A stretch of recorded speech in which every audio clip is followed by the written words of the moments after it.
Very very good morning all of you. और आज हम गीता के तीसरे अध्याय के बारे में बात करेंगे। तो गीता का तीसरा अध्याय श्री कृष्ण पिछले दो अध्याय में कह रहे हैं अर्जुन से कि जितने भी जो सृष्टि है, ये सारा सृष्टि में जो भी है वो सब मैंने ही निर्मित करा है और तुम सिर्फ अपना कर्म करो। तुम्हारा इनका मारने में, इनको कुछ भी करने में, हानि पहुंचाने में तुम्हारा कोई हाथ नहीं है। जो करवा रहा हूँ मैं करवा रहा हूँ तुमसे, ठीक है। तो अर्जुन ने कहा, ये जनार्दन हे केशव, यदि आप बुद्धि को सकाम कर्म से श्रेष्ठ समझते तो फिर आप मुझे इस घोर युद्ध में क्यों लगाना चाहते हैं। बुद्धि को सकाम कर्म से श्रेष्ठ। बुद्धि बुद्धि मतलब आपका इंटेलिजेंस, ठीक है। और सकाम कर्म यानी कि आपने कुछ सोच के रखा है, कोई उद्देश्य पूर्ति के लिए कुछ कर्म कर रहे हो, ठीक है। तो वो है आपका सकाम कर्म।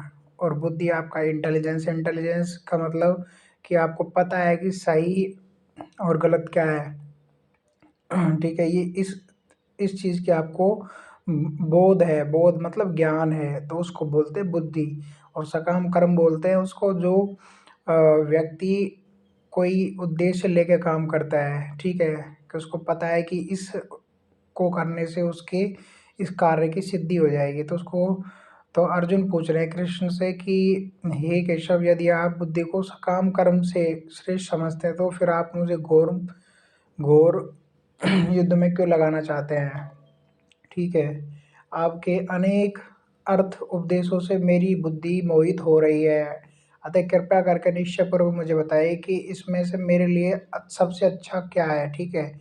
श्री कृष्ण से अर्जुन पूछ रहे हैं कि मेरी बुद्धि मोहित हो रही है, मतलब कि वो भ्रमित हो रहे हैं बेसिकली। भ्रमित यानी इल्यूजन यानी राहु, ठीक है। तो वो राहु का एलिमेंट उनके जीवन में आ रहा है और वो भ्रमित हो रहे हैं। तो वो श्री कृष्ण एक मतलब कि भगवान है साक्षात, तो वो ज्ञान का प्रकाश करेंगे तो उनका जो अर्जुन का जो भ्रम है वो दूर हो जाएगा। तो वही कहना चाह रहे हैं कि ऐसा कुछ बताइए जिससे मेरा भ्रम दूर हो जाए, ठीक है।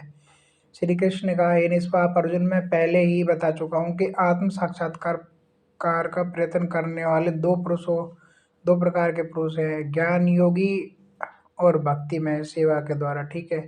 तो जो जिनको आत्म साक्षात्कार यानी करना है, यानी भगवान का आत्म साक्षात्कार करना है, कार करना है, खुद का करना है, ठीक है। वो दो ही लोग हैं, या तो ज्ञानी है या भक्ति में सेवा के द्वारा, ठीक है। भक्ति या ज्ञान के द्वारा, ठीक है। चौथा श्लोक है, न तो कर्म से विमुख होकर कोई कर्म बंधन से छूट सकता है, न केवल संन्यास से सिद्धि प्राप्त की जा सकती है। उनका कहने का मतलब है कि अगर आप कुछ भी नहीं कर रहे हो तो आपको लग रहा है कि आप कर्म बंधन से बच जाओगे, तो ऐसा नहीं है। और आप संन्यास ग्रहण कर लोगे, कहीं बाबा जी बन जाओगे तो भी आप बच जाओगे, तो भी ऐसा नहीं है। क्योंकि आपको बेसिकली रहना तो संसार में ही है ना, तो संसार में रहोगे तो कर्म बंधन से आप कैसे बचोगे। आप जंगल में हो, ठीक है। तो जंगल में हो तो आपको खाने के लिए शरीर को मतलब कि एक माध्यम है, शरीर एक माध्यम है आपके उद्देश्य पूर्ति के लिए। तो शरीर के द्वारा अगर आप भोजन नहीं करोगे और आवश्यकताएँ आप शरीर की पूर्ति नहीं करोगे तो आप फँसोगे फिर, ठीक है। तो वो सारी चीज़ें बताने की कोशिश कर रहे हैं। प्रत्येक व्यक्ति को प्रकृति से अर्जित गुणों के अनुसार, वही चीज़ मैंने कहा आपको कि प्रत्येक व्यक्ति को प्रकृति के अर्जित गुणों के अनुसार विवश होकर कर्म करना पड़ता है। तो कोई भी क्षण बिना क्षण भर के लिए भी कर्म किए बिना नहीं रह सकता। जैसे मुँह का काम है खाना खाना, कान का काम है सुनना, ठीक है, आँख का काम है देखना, ठीक है। और आपका जो जनेंद्रियाँ हैं, सेक्सुअल ऑर्गन्स हैं, तो वो वहाँ पे आपको पता है किस तरह की चीज़ें होती है। तो आपका जो पेट है उसका काम है भूख, बहुत सारी चीज़ें, ठीक है। तो हृदय का काम है खून को पंप करना, तो वो सारी जो जिसका जो काम है वो काम उसकी प्रकृति है, ठीक है। शेर का जो मूल स्वभाव है वो है मांस खाना, ठीक है। हिरण का मूल स्वभाव है घास खाना। तो वो जो स्वभाव है उससे विवश होकर व्यक्ति कर्म करता है, ठीक है। हर अंग का अपना कर्म है, ठीक है। और हर जीव का अपना कर्म है। तो यही वो समझाने की कोशिश कर रहे हैं कृष्ण अर्जुन को।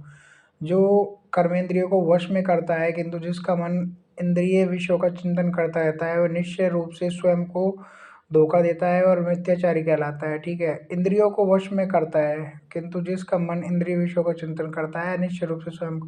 कहने का मतलब है जो कर्म इंद्रिय को ऊपर से वश में कर रहा है, ठीक है, ऊपर से कंट्रोल कर लिया है, अंदर से गंदे विचार चल रहे हैं किसी व्यक्ति के मन के अंदर, तो जो नोट होगा ना वो ऊपर से जो आपने रोक के रखा है अपने आप को, वो नोट नहीं होगा। आपका जो मन जो कर रहा है ना गलत चीज़ें, वो चीज़ें नोट होती हैं आपकी, ठीक है। कर्म बंधन आपका मन का है, सारा कर्म बंधन मन का है, ठीक है। कोई व्यक्ति मर रहा है, ठीक है, वो व्यक्ति मर रहा है, अगर आपको बता दिया जाए कि वो आपका कोई सगा संबंधी है जिसको आप बहुत प्यार करते हो, तो आप रो पड़ोगे। और कोई व्यक्ति मर रहा है, आपको फ़र्क नहीं पड़ता, ठीक है। अगर आपका वो सगा संबंधी नहीं है, तो सारा जो खेल है वो मन का है, क्योंकि आपका उस व्यक्ति के साथ में मन के साथ में अटैचमेंट है, ठीक है। सारा खेल मन का है। ओके। दूसरी ओर यदि कोई निष्ठावान व्यक्ति अपने मन के द्वारा कर्मेंद्रियों को वश में करने का प्रयत्न करता है और बिना किसी आसक्ति के कर्म योग में प्रारंभ करता है, तो वह अति उत्कृष्ट है, ठीक है। तो ये क्या कहना चाह रहे हैं कि मन के द्वारा अपने कर्म इंद्रियों को वश में करना, मतलब अपने कर्म की जो इंद्रियां हैं, आपकी जो इंद्रियां हैं, काम क्रोध लोभ मोह, सबको अपने मन के द्वारा वश में कर लेता है, तो वो कर्म बंधन से छूट जाता है और वो कर्म योगी बन जाता है बेसिकली, ठीक है। ये कहने की कोशिश कर रहे हैं अपना नियत कर्म करो, क्योंकि कर्म न करने वाले की अपेक्षा कर्म करना श्रेष्ठ है। कर्म के बिना कोई भी नहीं रह सकता, मतलब शरीर का निर्वाह ही नहीं हो सकता। आप खाओगे नहीं तो आपका पेट नहीं भरेगा, ठीक है। अगर आपका पेट नहीं भरेगा, एनर्जी नहीं आएगी, ठीक है, तो आपका जो उद्देश्य है वो आप कैसे पूर्ति करोगे। श्री विष्णु के लिए यज्ञ रूप में कर्म करना चाहिए, अन्यथा कर्म के द्वारा इस भौतिक जगत में बंधन उत्पन्न होता है। अतः हे कुंती पुत्र, उनकी प्रसन्नता के लिए नियत कर्म करो, इस तरह तुम बंधन से मुक्त हो जाओगे। यज्ञ रूप में कर्म करना बेसिकली कहने का मतलब है कि मैं कुछ नहीं कर रहा हूँ, जो कर रहा हूँ मैं भगवान की प्रसन्नता के लिए कर रहा हूँ, ठीक है। उन्होंने कर्म करने के लिए भेजा है, इसलिए कर्म कर रहा हूँ, ठीक है। उनका ये संसार है, उनका ये परिवार है, उनका ये पूरा विश्व है, उनकी मैं बेसिकली सेवा कर रहा हूँ, ठीक है। उन्होंने मुझे कोई पद दिया है, कोई कुछ भी दिया है, वो बेसिकली ये जो संसार है उन्हीं का बनाया हुआ है, उन्हीं की मैं सेवा कर रहा हूँ। तो वो ये कहने की कोशिश कर रहे हैं जिससे कर्म बंधन नहीं लगता है। भगवान को समर्पित करके जब कर्म कर्म करते हो तो कर्म का बंधन नहीं लगता है, ठीक है। सृष्टि के प्रारंभ में समस्त प्राणियों के स्वामी प्रजापति ने विष्णु के लिए एक यज्ञ सहित मनुष्य तथा देवताओं की संततियों को रचा और उनसे कहा, तो तुम इस यज्ञ से सुखी रहो, क्योंकि इसके करने से तुम्हें सुखपूर्वक रहने और मुक्ति प्राप्त करने के लिए समस्त वांछित वस्तुएं प्राप्त हो सकती है। यज्ञ से सुखी रहो, ठीक है।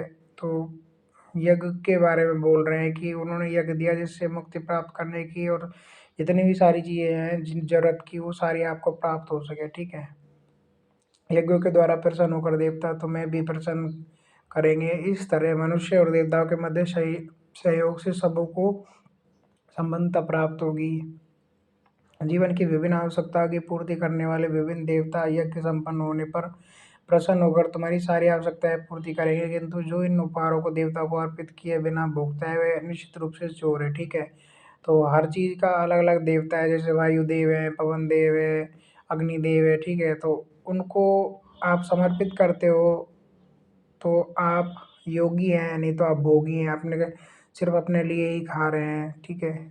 भगवान के भक्त सभी प्रकार के पापों से मुक्त हो जाते हैं, क्योंकि यज्ञ में अर्पित किए भोजन प्रसाद को ही पाते हैं। अन्य लोग जो अपने इंद्रिय सुख के लिए भोजन करते हैं निश्चित रूप से पाप खाते हैं। तो भगवान यही कहने की कोशिश कर रहे हैं कि जो भी है वो आप मुझे समर्पित करो, ठीक है। जो भी है वो मेरे द्वारा ही है, मेरे द्वारा ही उत्पन्न किया हुआ है। सारे प्राणी अन्न पर आश्रित हैं जो वर्षा से उत्पन्न होता है, ठीक है। वर्षा यज्ञ संपन्न करने से होती है, यज्ञ नियत कर्मों से उत्पन्न होता है, ठीक है। वेदों में नियमित कर्मों का विधान है, ये वेद साक्षात भगवान परम ब्रह्मा से प्रकट है। फलतः सर्वापि ब्रह्मा यज्ञ कर्मों में सदा स्थित रहता है। हे प्रिय अर्जुन, जो मानव जीवन में इस प्रकार वेदों द्वारा स्थापित यज्ञ चक्र का पालन नहीं करता, वह निश्चित ही पाप में जीवन व्यतीत करता है। ऐसा व्यक्ति केवल इंद्रियों की संतुष्टि के लिए व्यर्थ ही जीता है। मतलब आप इंद्रिय की संतुष्टि के लिए जी रहे हो, ठीक है। आपने भगवान को समर्पित नहीं करा कुछ भी, सब आपको लगता है कि आप ही कर रहे हो सब कुछ, तो आप अभी अपनी इंद्रियों की पूर्ति ही कर रहे हो। जब आप अपनी इंद्रियों की पूर्ति कर रहे हो तो आपको कर्म बंधन लगेगा, कर्म बंधन लगेगा तो आपको भोगना भी पड़ेगा, ठीक है? भोग आप पहले भी रहे हो और इंद्रियों का भोग भोग रहे हो। किंतु जो व्यक्ति आत्मा में ही आनंद लेता है तथा जिसका जीवन आत्म साक्षात्कार युक्त है और जो अपने में ही पूर्णतः संतुष्ट रहता है, उसके लिए कुछ भी कर्तव्य नहीं है। जो व्यक्ति अपने आप में संतुष्ट है और भगवान के प्रति समर्पित है, उसके लिए कुछ भी कर्म कर्तव्य नहीं है। वो बस भगवान की जो बनाई हुई सृष्टि है उसमें सेवा का कार्य कर रहा है, ठीक है? और उसका कर्म बंधन भी नहीं लगता है। सिद्ध स्वरूप व्यक्ति के लिए न तो अपने कोई नियत कर्मों को करने की आवश्यकता है, न ही कोई काम करने का कारण है, ठीक है? अतः कर्म फल में आसक्त हुए बिना मनुष्य को अपना कर्तव्य कर्म कर निरंतर कर्म करते रहना चाहिए, ठीक है? कर्म फल में आसक्त नहीं होना है, अनासक्त होकर काम करना है। कभी भी रिजल्ट के बारे में नहीं सोचना है, उसकी प्रोसेस को लेके आपको हमेशा रहना है। आपको उसकी प्रोसेस एंजॉय करनी है। क्रिकेट खेलने में अगर आपको मज़ा आ रहा है, तो आप रनिंग और आपका जो काम है, जो भी है, वो सारी चीज़ें कर रहे हो। मैं एक उदाहरण के तौर पे बता रहा हूँ। अगर आपको खाने में मज़ा नहीं आ रहा है, तो आप खाने में रस नहीं ले रहे हो, तो आपकी बॉडी को खाना नहीं लगेगा अच्छे से, ठीक है? तो वो उसकी प्रकृति बताने की कोशिश कर रहा हूँ मैं आपको।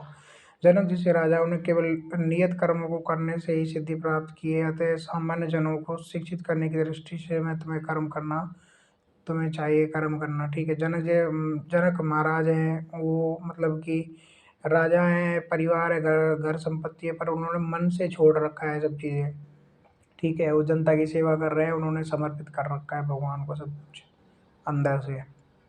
महापुरुष जो आचरण करता है, सामान्य व्यक्ति उसी का अनुसरण करता है और वह अपने अनुसरणीय कार्यों से जो आदर्श पेश करता है, संपूर्ण विश्व उसका ही अनुसरण करता है, ठीक है?